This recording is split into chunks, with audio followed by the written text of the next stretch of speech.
Boleh ngomong-ngomong tuh.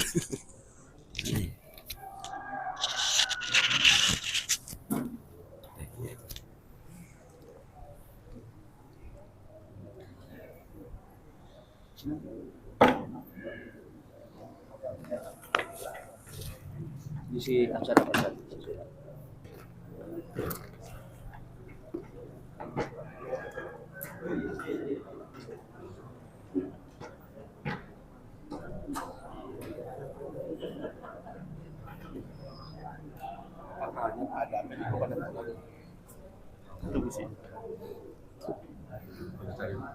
Kursi. Itu sudah.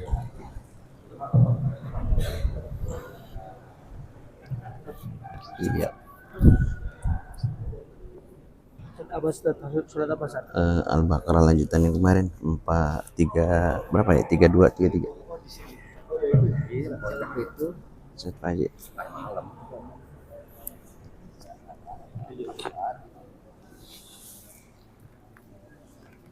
Bismillahirrahmanirrahim. Assalamualaikum warahmatullahi ta'ala wabarakatuh. Alhamdulillahil qawli subhanahu wa ta'ala burhanahu al-maqsud bil wujud karamuhu wa ihsanuhu. Rabbi israh li sadri wa yassir li amri wahlul 'uqdatam min lisani yafqahu qawli.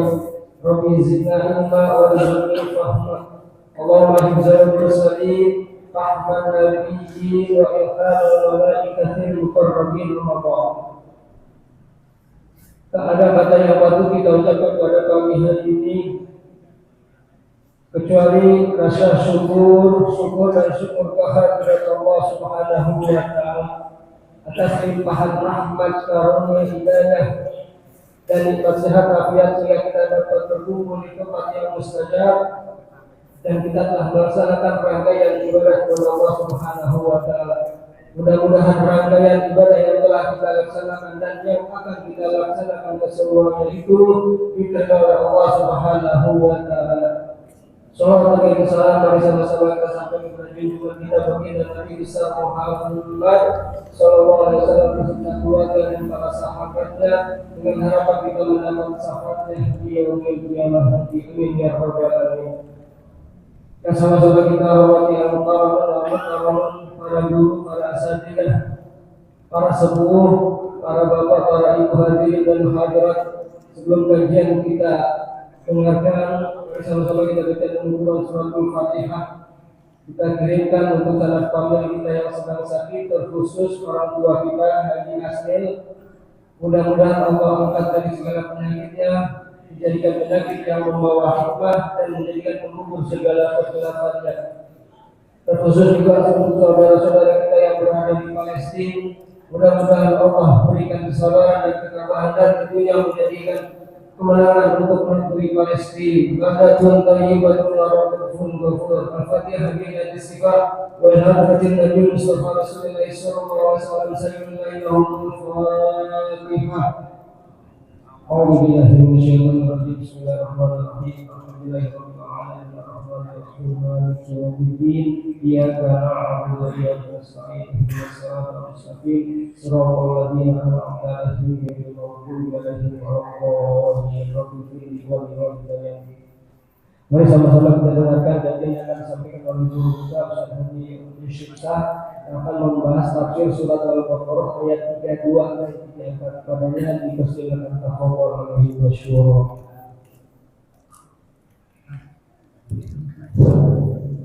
Makasih. Bismillahirrahmanirrahim. Assalamualaikum warahmatullahi wabarakatuh. Alhamdulillahilladzi arsala rasulahu bil huda wa dinil haqq liyuzhirahu 'ala ad-dini kullihi walau karihal kafirun. Wassalatu wassalamu ala asyrafil anbiya'i wal mursalin wa ala alihi wa ashabihi wa man tabi'ahum bi ihsanin ila yaumiddin, amma ba'd. Yang saya hormati para sesepuh bini sepuh, para asatidz, bapak-bapak, hadirin wal hadirat yang dimuliakan Allah Subhanahu wa taala. Alhamdulillah, di kesempatan yang berbahagia ini, di subuh yang penuh berkah ini, Allah masih mencurahkan rahmat hidayahnya kepada kita sehingga kita bisa melaksanakan sholat subuh berjamaah di masjid yang kita cintai ini. Semoga apa yang kita sudah lakukan di pagi hari ini menjadi pembuka rahmat Allah. Allah mudahkan semua urusan kita, Allah bahagiakan keluarga kita, Allah jadikan lingkungan kita lingkungan yang selalu aman dan sejahtera insyaallah. Salawat dan salam tak lupa kita persembahkan kepada baginda Rasulullah Sallallahu Alaihi Wasallam. Semoga kita semua menjadi umatnya yang istiqomah mengikuti sunnah-sunnah Rasulullah Sallallahu Alaihi Wasallam. Hadirin wal hadirat yang dimuliakan Allah, melanjutkan tadabbur ayat kita dalam surah Al-Baqarah. Pada kesempatan pagi hari ini kita memasuki ayat yang ke-33-34. Allah Subhanahu wa taala berfirman, A'udzu billahi minasyaitonir rajim. Bismillahirrahmanirrahim. Qala ya Adam anbi'hum bi asma'ihim.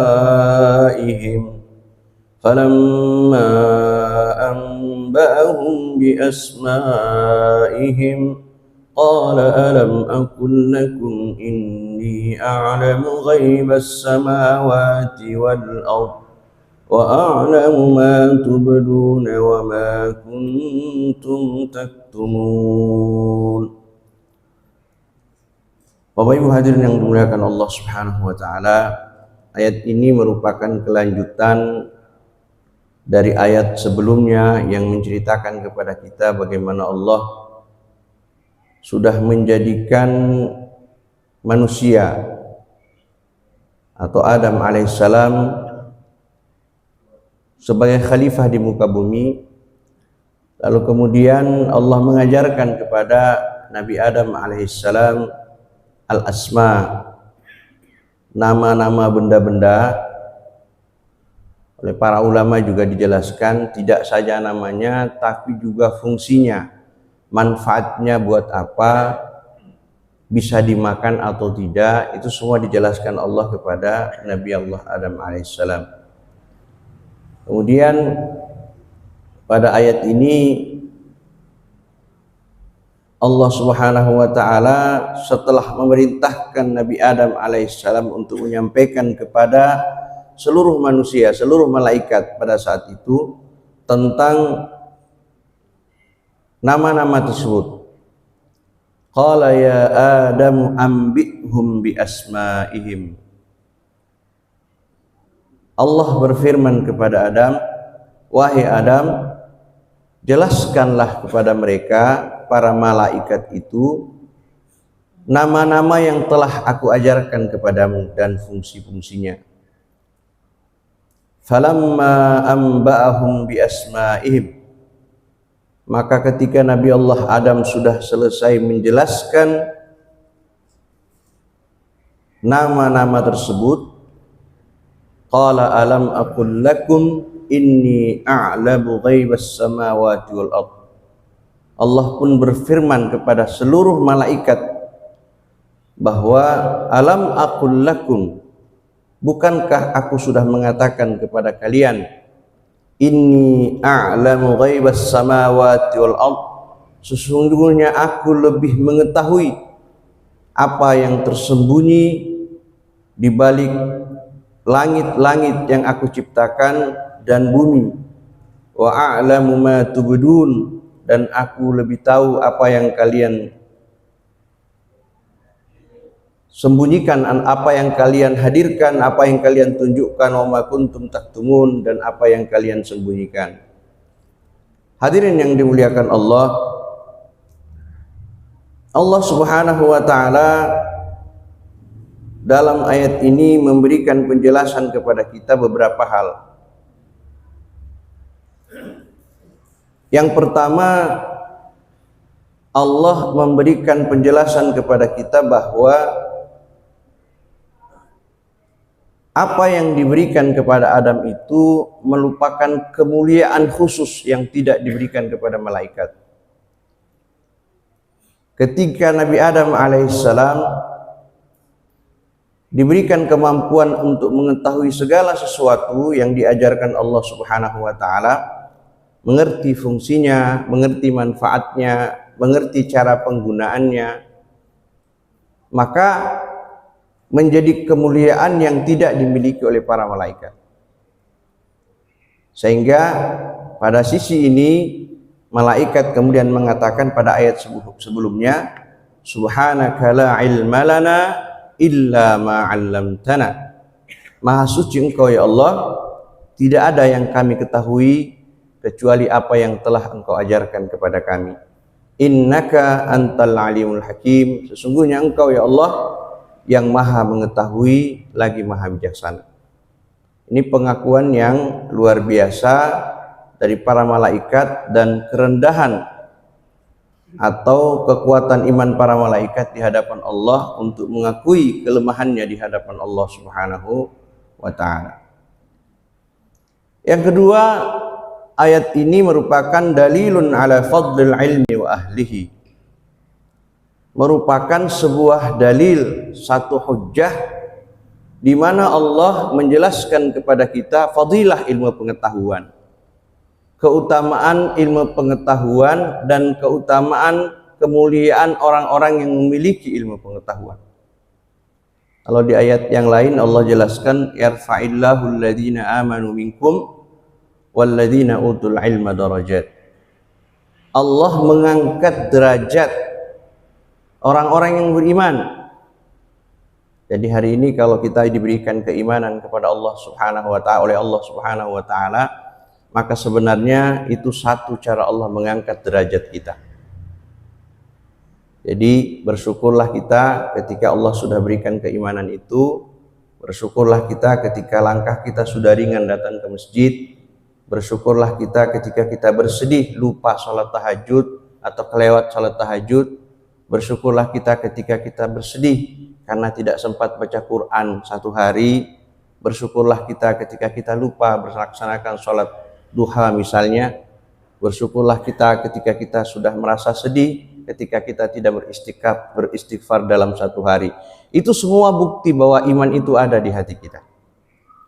Dan itu tidak bisa dirasakan hanya kecuali orang-orang yang diberikan keimanan oleh Allah. Orang yang tidak memiliki keimanan dalam hatinya, dia tidak mau peduli bagaimana sholatnya, bagaimana baiknya sholatnya, sudah sempurnakah wudunya, mau dia sholat di mana saja, mau tepat waktu atau tidak, mereka tidak peduli. Tapi orang-orang yang sudah diberikan karunia iman itu adalah orang-orang yang sesungguhnya sudah diangkat derajatnya oleh Allah Subhanahu wa ta'ala. Maka ayat ini Allah sampaikan, yarfa'illahu alladhina amanu minkum walladhina utul ilma darajat. Allah mengangkat derajat orang-orang beriman di antara kalian dan orang-orang yang memiliki ilmu pengetahuan beberapa derajat dibanding orang yang tidak memiliki keimanan kepada Allah dan tidak memiliki ilmu pengetahuan. Wa fil hadis qal innal malaikata la tad'u ajnihataha ridha li talibil ilm. Dalam sebuah hadis Rasulullah menyampaikan kepada kita, sesungguhnya malaikat itu begitu dia menghargai orang-orang yang punya ilmu pengetahuan, la tad'u ajnihataha, dia akan mengembangkan sayap-sayapnya, membuka sayap-sayapnya karena ridhonya dia, bahagianya dia, hormatnya dia, ta'zimnya dia kepada orang-orang yang menuntut ilmu pengetahuan. Nah, kita ini alhamdulillah insyaallah bahagian dari orang-orang yang masuk dalam kategori talibul ilm, menuntut ilmu pengetahuan. Duduknya kita di majelis-majelis ilmu, di majelis-majelis zikir, di majelis-majelis ta'lim, itu adalah menunjukkan bahwa kita orang yang mau belajar, mau memperbaiki pengetahuan kita, mau menguatkan ilmu kita tentang syariat Allah, sehingga ibadah kita semakin baik. Semakin baik kita mendekatkan diri kepada Allah, semakin tahu kita caranya bagaimana supaya kita beribadah kepada Allah dengan ibadah yang sempurna dan sesuai dengan tuntunan Allah dan Rasul-Nya. Kemudian ayat ini juga memberikan penjelasan kepada kita mana hamba Allah yang mulia. Siapa hamba Allah yang paling mulia? Hamba Allah yang paling mulia yang pertama dalam ini dijelaskan satu orang yang memiliki ilmu pengetahuan dan mengamalkannya tentunya. Yang kedua, orang yang memiliki ketakwaan kepada Allah Subhanahu wa taala. Adam hari ini pada saat itu diberikan perintah oleh Allah untuk mengajarkan malaikat tentang al-asma. Nabi Adam alaihissalam kemudian mengajarkan itu, menjelaskan itu sebagai bentuk taatnya dan ibadahnya kepada Allah Subhanahu wa taala. Nah, sama dengan kita, kadang-kadang menjadi pertanyaan, mulia mana malaikat dengan manusia? Manusia bisa lebih mulia dari malaikat, tetapi juga manusia bisa lebih rendah daripada binatang. Apa buktinya bahwa manusia bisa lebih mulia daripada malaikat? Peristiwa Isra Mi'rajnya Rasulullah SAW merupakan satu contoh di mana manusia bisa lebih mulia dibanding malaikat. Ada satu tempat ketika Rasulullah melaksanakan Isra Mi'raj yang tidak bisa dimasuki oleh malaikat, dan itu Sidratil Muntaha. Malaikat Jibril saat itu tidak bisa melangkah lagi dan mengatakan kepada Rasulullah, "Ya Muhammad, naiklah engkau ke Sidratil Muntaha. Aku tidak bisa menemanimu. Aku hanya sampai di sini. Selangkah saja aku melangkah, aku akan hancur." Maka Rasulullah pun melangkah menuju Sidratil Muntaha.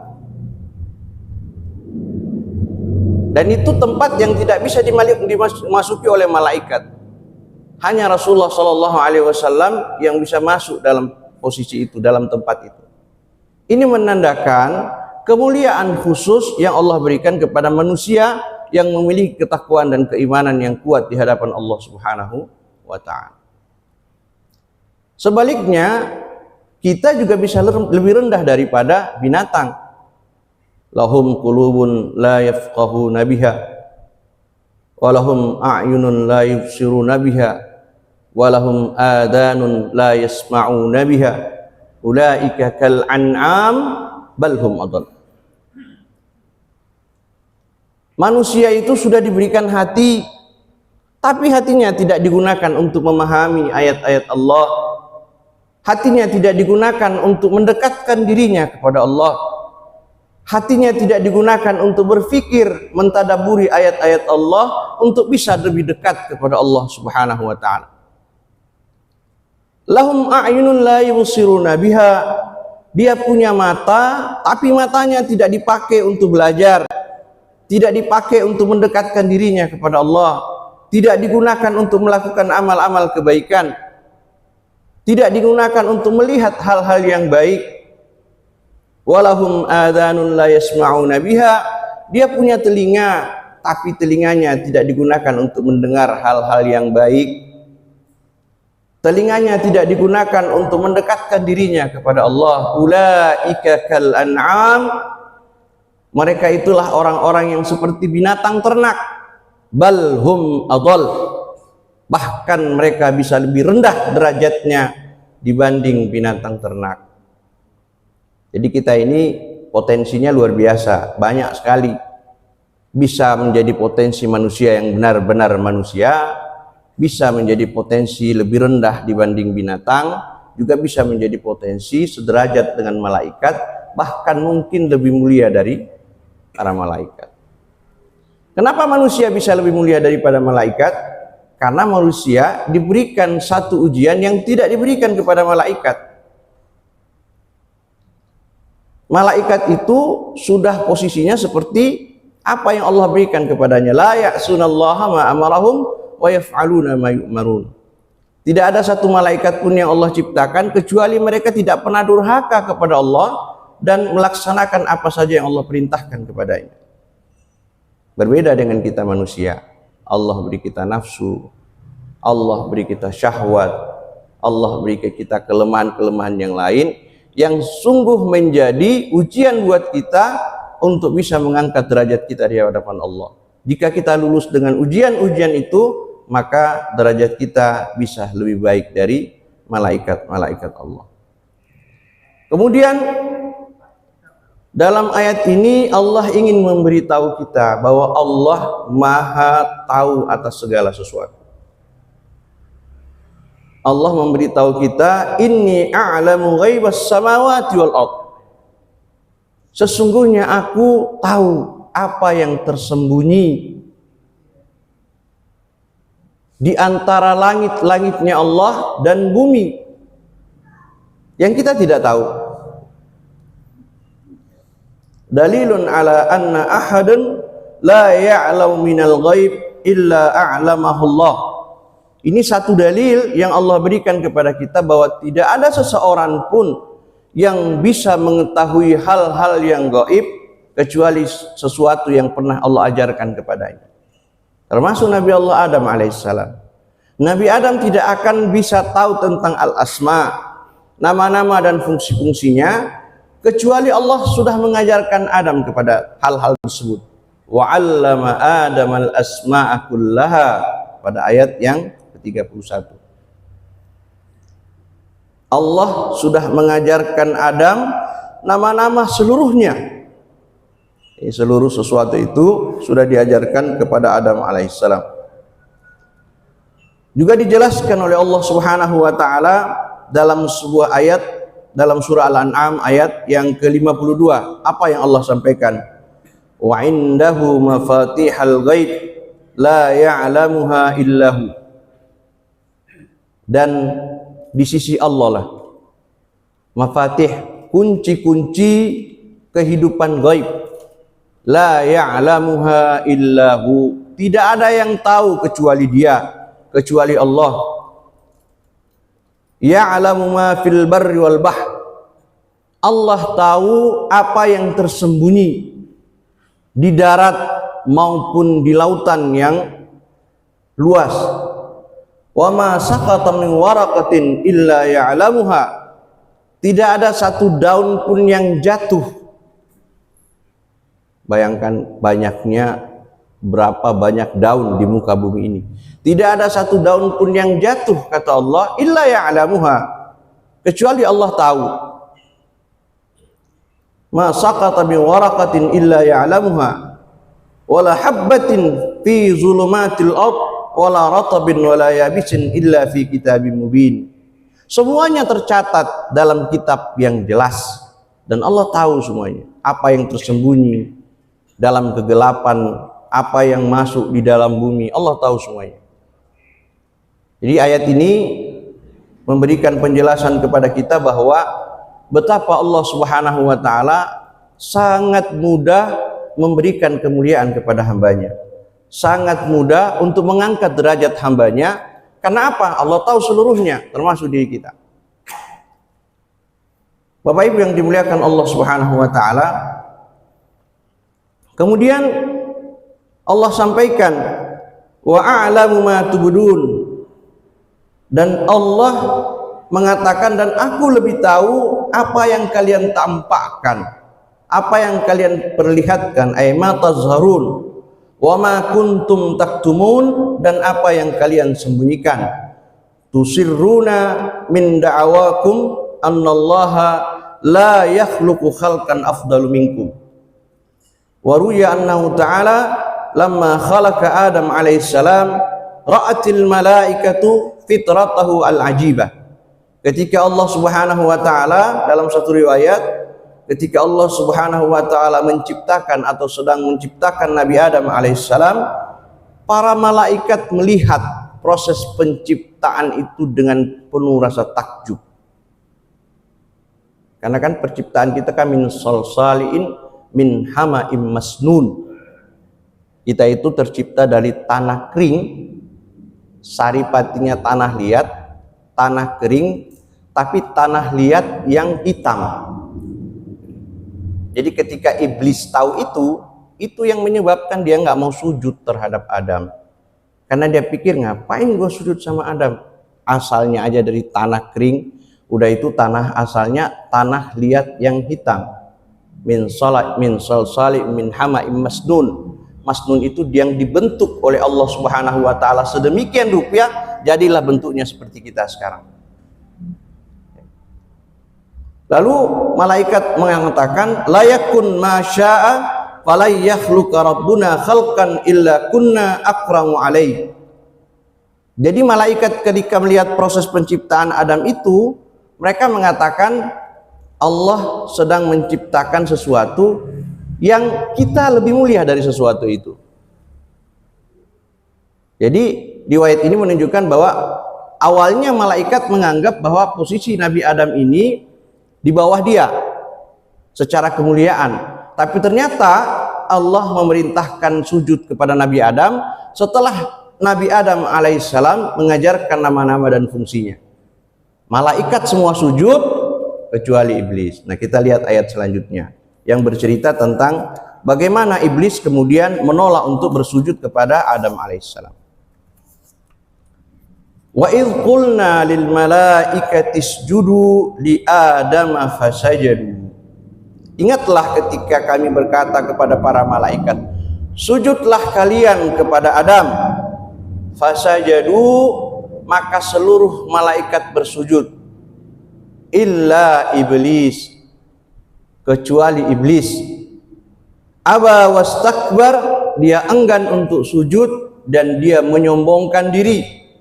Wa kana minal kafirin, dan sesungguhnya iblis itu golongan orang-orang yang kafir. Nah, di atas langit sana itu adalah tempat yang tidak boleh ada nokta sombong, tidak boleh ada sedikit iri hati, tidak boleh ada hasad. Maka ketika terjadi pembangkangan iblis, itu menjadi peristiwa yang luar biasa di langit sana. Di kita mungkin di bumi ini, di dunia ini, ketika ada orang sombong, ketika ada orang iri hati, ketika ada orang dengki, ketika ada orang hasad, biasa-biasa saja. Karena emang tempatnya di bumi ini. Tapi di langit sana nggak bisa. Itu peristiwa besar. Apalagi Allah langsung perintahkan kepada seluruh malaikat dan iblis saat itu untuk bersujud kepada Adam, tapi iblis menolak. Aba wastakbar, dia enggan dan dia menyombongkan diri. Wa kana minal kafirin, sesungguhnya iblis bahagian dari orang-orang yang kafir. Bapak Ibu yang dirahmati Allah Subhanahu wa taala, ayat seperti ini dalam Al-Quran yang dimulai dengan perintah wa idh qulna lil malaikati isjudu li Adama fasajadu illa iblis, itu ada sekitar 4 ayat, tetapi dengan tema yang berbeda-beda. Pada ayat ini Allah menjelaskan kepada kita iblis itu adalah pembangkang, iblis itu adalah sombong, iblis itu adalah bahagian dari orang-orang kafir. Tapi Allah belum menjelaskan kepada kita apa dialog iblis dengan Allah saat itu.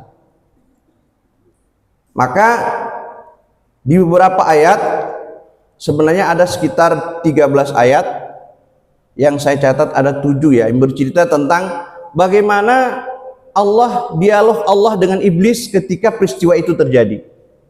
Bisa nanti Bapak Ibu bisa lihat dalam surah Al-A'raf, surah yang ke-7 dari ayat 11 sampai ke-23.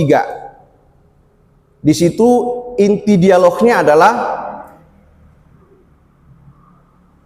iblis meminta izin kepada Allah karena kedengkiannya, karena marahnya kepada Adam, untuk memperdaya Adam dan anak keturunannya. Nah, nanti Bapak Ibu bisa lihat ayat itu, Al-A'raf ayat 11 sampai 17. Walaqad khalaqnakum tsumma sawwarnakum tsumma qulna lil malaikati isjudu li Adama fasajadu illa iblis lam yakum minas sajidin. Nah, ini kalimatnya beda. Ditanya sama Allah, qala ma mana'aka alla tasjuda id amartuka? Qala ana khairum minhu khalaqtani min nar wa khalaqtahu min tin. Dialognya di sini ada. Allah bertanya, apa yang mencegahmu untuk sujud ketika aku perintahkan engkau bersujud kepada Adam? Iblis menjawab, ana khairum minhu. Aku lebih baik, lebih mulia daripada Adam. Khalaqtani min nar wa khalaqtahu min tin. Engkau ciptakan aku dari api, sementara Adam engkau ciptakan dari tanah. Qala fahbit minha fama yakunu laka an tatakabbara fiha fakhruj innaka minas saghirin. Nah, ini karena di atas langit sana itu tidak boleh ada orang yang bersifat sombong. Tidak boleh ada orang yang iri hati dan dengki. Maka Allah perintahkan kepada iblis, fahbit, turun engkau wahai iblis. Jangan ada di langit ini lagi, turun. Fama yakunu laka an tatakabbar. Tidak pantas engkau berlaku sombong di langit ini. Disuruh turun, turunnya kemana? Ke dunia. Fahbit minha fama yakunu laka an tatakabbara fiha fakhruj innaka minas saghirin. Keluarlah dari tempat ini, dari tempat suci ini, karena sesungguhnya engkau adalah bagian dari orang-orang yang kecil di hadapan Allah Subhanahu wa ta'ala. Dalam surah Al-Hijr temanya juga hampir sama. Tetapi di sini Allah kuatkan, Allah melaknat iblis. Allah melaknat iblis dan janji iblis kepada Allah untuk menyesatkan keturunan Nabi Adam kecuali orang-orang yang mukhlis. Nah, misalnya kita lihat ayatnya. Wa in qala rabbuka lil malaikati inni khaliqun bashara min salsalim min hama'im masnun. Ingatlah ketika Tuhanmu berkata kepada malaikat, sesungguhnya aku menciptakan manusia min salsalin tadi.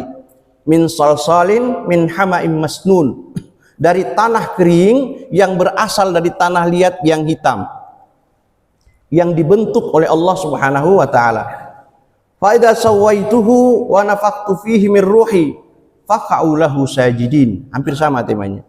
Ketika aku sudah menyempurnakan penciptaannya, lalu aku tiupkan ruh ke dalam tubuh manusia itu, Nabi Adam alaihissalam, maka bersujudlah atas perintah Allah para malaikat kepada Adam alaihissalam. Fasajadal malaikatu kulluhum ajma'in. Ajma'un. Di seluruh malaikat, begitu Allah perintahkan untuk bersujud, mereka semua sujud. Mereka semua sujud, illa iblis aba ayyakuna ma'as sajidin. Kecuali iblis, dia enggan bersujud bersama orang-orang yang bersujud. Qala iblis, qala ya iblis. Allah tanya lagi, ini hampir sama dengan ayat pada surah Al-A'raf tadi. Qala ya iblis, ma laka alla takuna ma'as sajidin. Kenapa engkau enggak mau sujud bersama para malaikat yang bersujud itu? Kata Allah. Iblis menjawab, qala lam akun la asjudu li basharin khalaqtahu min salsalim min hama'im masdun. Aku tidak akan pernah mau bersujud kepada manusia yang engkau ciptakan dari tanah kering yang berasal dari tanah liat yang hitam. Tadi di ayat sebelumnya iblis bilang, ana khairum minhu khalaqtani min nar wa khalaqtahu min tin. Di ayat ini dalam surah Al-Hijr ayat yang ke-33 iblis bilang, lam akun la asjuda li basharin khalaqtahu min salsalin min hama'im masnun. Aku tidak mau bersujud kepadanya, kepada manusia yang engkau ciptakan dari tanah kering yang berasal dari tanah liat yang hitam. Fakhruj minha fa innaka rajim. Allah usir lagi tuh. Keluarlah engkau wahai iblis dari tempat yang mulia ini, surga. Karena engkau adalah orang yang terkutuk. Wa inna 'alaikal la'nati ila yaumiddin. Sesungguhnya laknatku kepadamu sampai datangnya hari kiamat. Qala rabbi fa anzirni ila yaumi yub'atsun. Nah, iblis minta nih, ya Allah, kalau begitu kasih aku waktu sampai datangnya kiamat. Panjangkan umurku sampai datangnya kiamat. Ini sudah persaksian nyata di hadapan Allah bahwa iblis siap menabuh perang dengan Adam dan anak cucunya. Ini dari sejak Nabi Adam sendiri itu sudah ada. Ditabuh perang itu. Qala rabbi fa'anzirni ila yaumi yub'atsun. Ya Allah, tengangkan waktu aku sampai datangnya hari kiamat. Qala fa innaka minal munzarin. Kata Allah, ya, dikabulkan oleh Allah. Kamu termasuk orang-orang yang menunggu sampai datangnya hari kiamat. Ila yaumil waqtil ma'lum, sampai waktu yang sudah ditetapkan. Qala rabbi bima aghwaytani la uzayyinanna lahum fil ardi wa la ughwiyannahum ajma'in.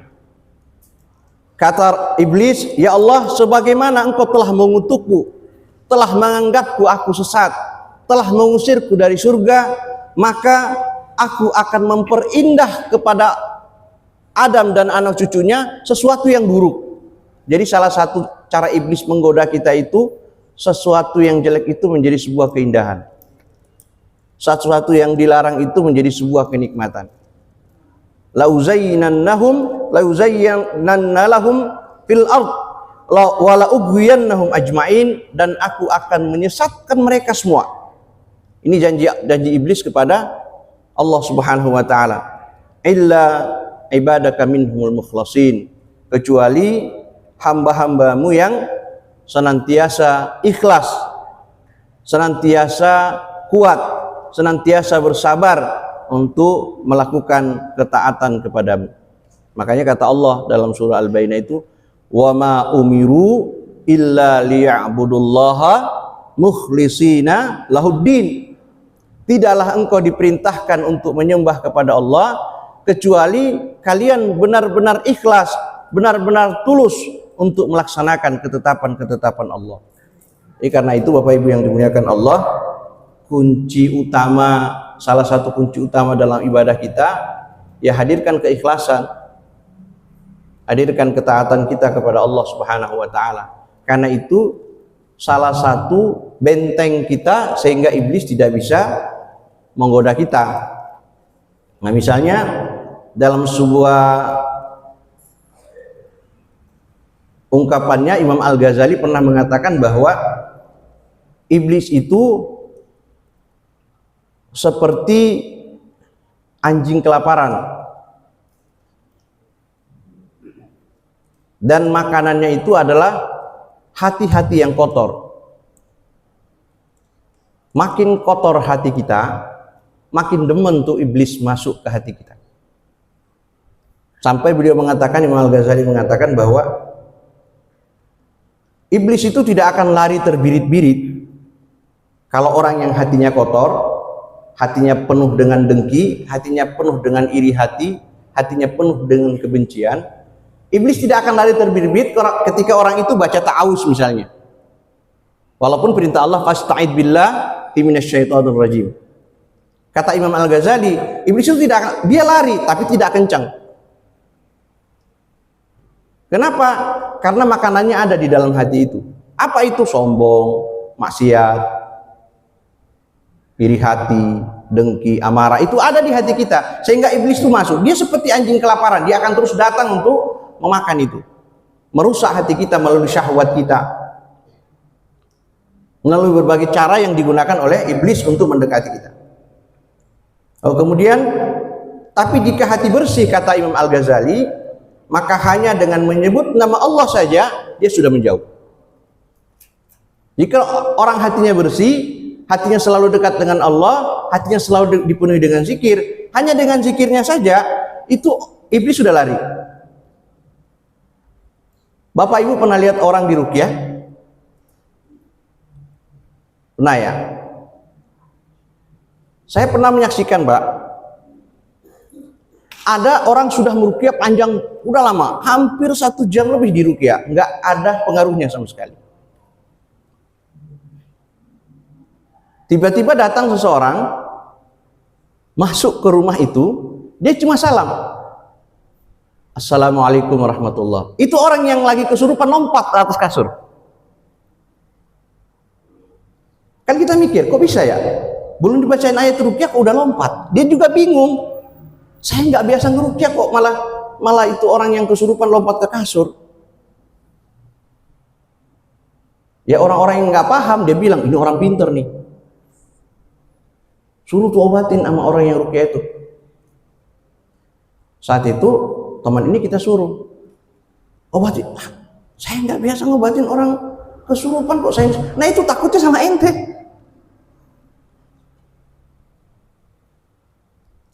Akhirnya saat itu kita apa ya? Kalau orang mau main itu dikasih ini dulu saran, caranya begini, caranya begini, caranya begini. Udah ente ngobrol aja sama setannya gitu.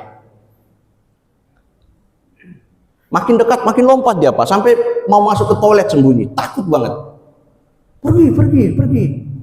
Saya nggak suka sama kamu. Akhirnya begitu dia dekati, hanya dengan beberapa pertanyaan, kenapa kamu ganggu gini. Ya udah kamu keluar. Kalau enggak saya bacain ayat kursi nih.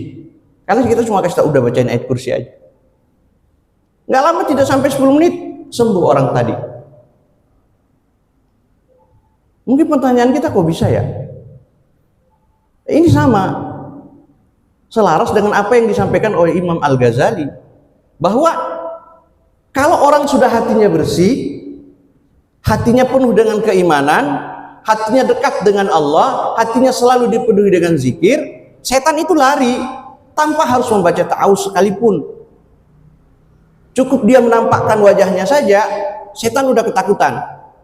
Jadi bapak nanti ibu kalau ada orang kesurupan bapak masuk, ketakutan orangnya, jangan-jangan imannya sudah kuat. Bukan karena dia takut lihat kita, tapi takut karena keimanan kita. Jadi salah satu metode ruqyah juga bukan hanya menghafal ayat-ayat ruqyah saja, bukan hanya menghafal cara-cara ruqyah saja, tapi metode ruqyah yang paling bagus adalah memperbaiki keimanan kita kepada Allah Subhanahu wa taala. Itu yang paling bagus. Ada orang di ruqyah didatangin orang-orang yang jago ruqyah, dibacakan ayat-ayat itu berpuluh-puluh kali, nggak ngaruh sama sekali. Tapi ada orang yang cuma datang, ketika dia datang tiba-tiba langsung berpengaruh. Ketika kita ternyata sholatnya bagus, qiyamul lailnya bagus, baca Qur'annya bagus, zikirnya bagus. Jadi sebenarnya ruqyah itu kalau memang orang didasari oleh keimanan dan ketakwaan yang baik, sebenarnya nggak usah panjang-panjang, itu bisa kabur setannya. Walaupun memang berbeda-beda antara satu orang dengan orang yang lain. Nah, penjelasan ini memberikan penjelasan kepada kita bahwa iblis dan setan ini bisa menjauh dari orang-orang yang beriman dan bertakwa kepada Allah, walaupun dia akan tetap berusaha semaksimal mungkin untuk menggoda kita. Maka kata Imam Al-Ghazali, kita harus pahami pintu-pintu masuknya setan itu untuk menggoda kita. Supaya apa? Kalau kita paham pintunya, gampang kita tutup. Pintunya sebelah belakang, bukan masuknya dari sana iblis masuk ya Bu, enggak. Contoh misalnya, pintunya sebelah belakang, yang kita tutup ini semuanya kita tutup, ternyata masuknya dari sono. Atau misalnya dari sini masuknya, maaf Pak Haji, saya bukan nunjuk Pak Haji, maksudnya itu ada pintu Pak Haji di situ. Contoh, di sana masuknya dari sana, ini kita tutup, itu kebuka, iblis masuk. Kata Imam Al-Ghazali, harus tahu pintunya. Kalau tahu pintunya, gampang nutupnya. Apa itu pintunya? Satu, amarah. Jadi yang gampang marah, yang gampang emosi, ini dikontrol marahnya, bukan nggak boleh marah, kontrol marahnya.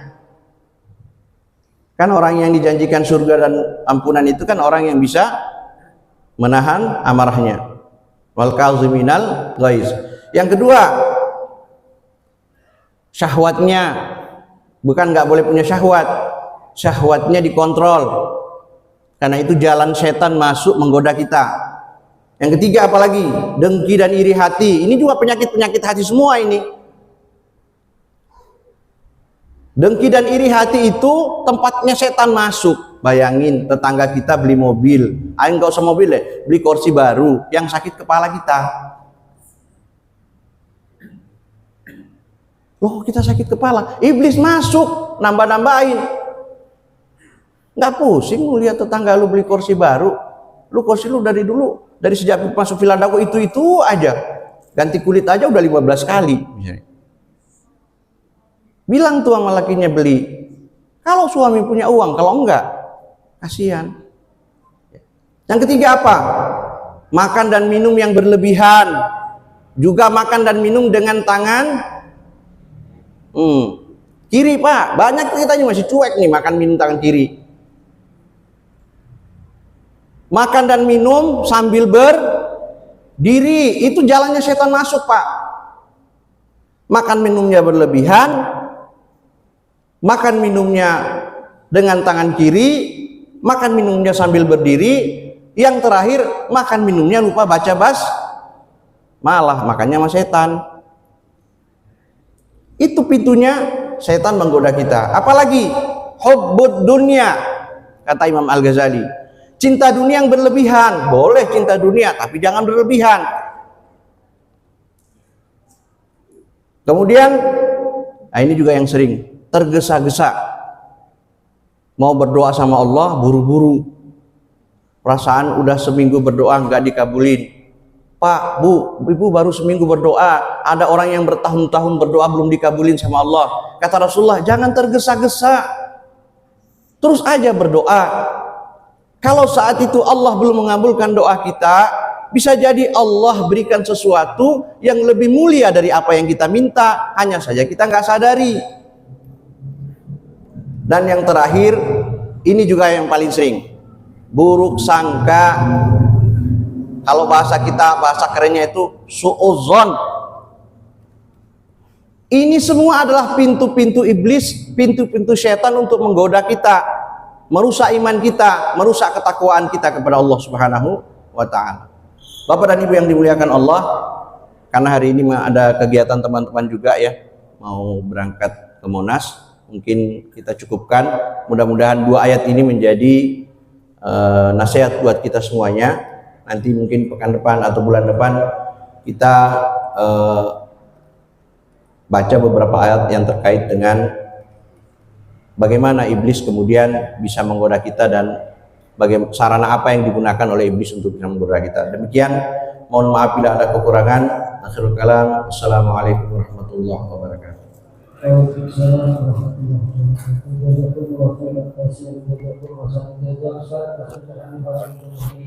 Gak usah tanya jawab. Mudah-mudahan kita bisa mengamalkan dan menerapkan apa yang dikatakan oleh guru kita, bahwa memang janji setan kepada Allah, dia akan menggoda manusia sampai manusia itu kecuali dipanggil oleh Allah Subhanahu wa ta'ala.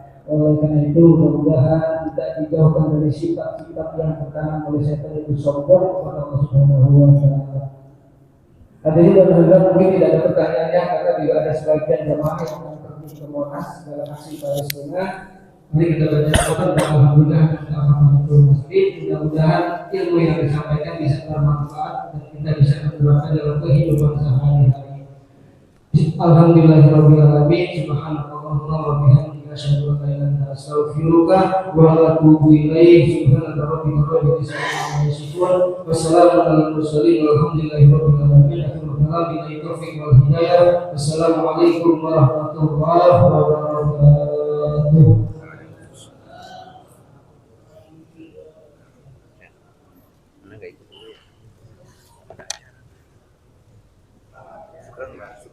Sama Pak Haji.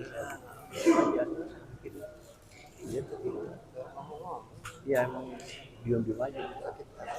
Flu kayaknya berat.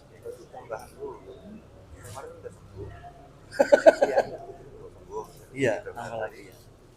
Oh kemarin udah sempat sakit juga ya? Flu juga ya?